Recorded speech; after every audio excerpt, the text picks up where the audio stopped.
प्रवीणजी गायकवाड यांच्यावरती जो भ्याड हल्ला झाला यांच्या निषेधार्थ आपल्या शिरूर तालुक्यातील सर्व बांधवांनी सर्व समाजांनी एकत्र येऊन या ठिकाणी मोर्चा काढून तहसीलदार आणि PI साहेबांना निवेदन दिलं।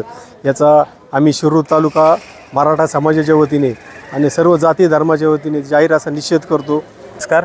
काल अक्कलकोट येथे प्रवीणदादा गायकवाड यांच्यावर भ्याड हल्ला करण्यात आला।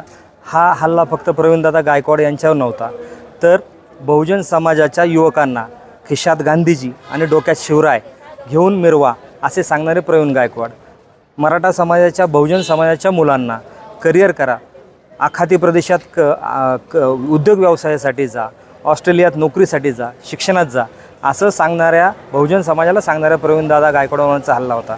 हा हल्ला कशासाठी होता की सज्जन शक्तीला दहशत बसावी व इथून पुढच्या कालखंडात मुलांनी तुमच्या नोकरीचा, व्यवसायाचा, धंद्याचा, आरोग्याचा प्रश्न न मांडता काल्पनिक जगात वावरावं एवढ्यासाठी केलेला हल्ला होता।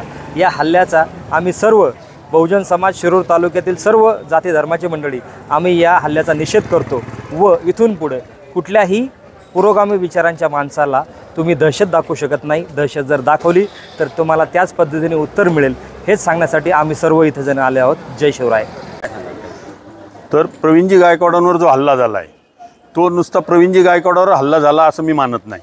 तो एका विचारधारेवरती की ज्या विचारधारेला परंपरेनुसार म्हणजे फुले असतील, शाहू असतील, आंबेडकर असतील, महात्मा गांधी असतील यांच्यावरती जे हल्ले करणारे लोक आहेत की ह्या लोकांचे विचार दाबण्याचा प्रयत्न करत आहेत आणि तोच विचार प्रवीणजी गायकवाड महाराष्ट्रातील सर्व बहुजन समाजाला त्या विचाराचा वारसा आणि वसा देण्याचं काम त्यांनी अव्याहत चालू ठेवलं होतं।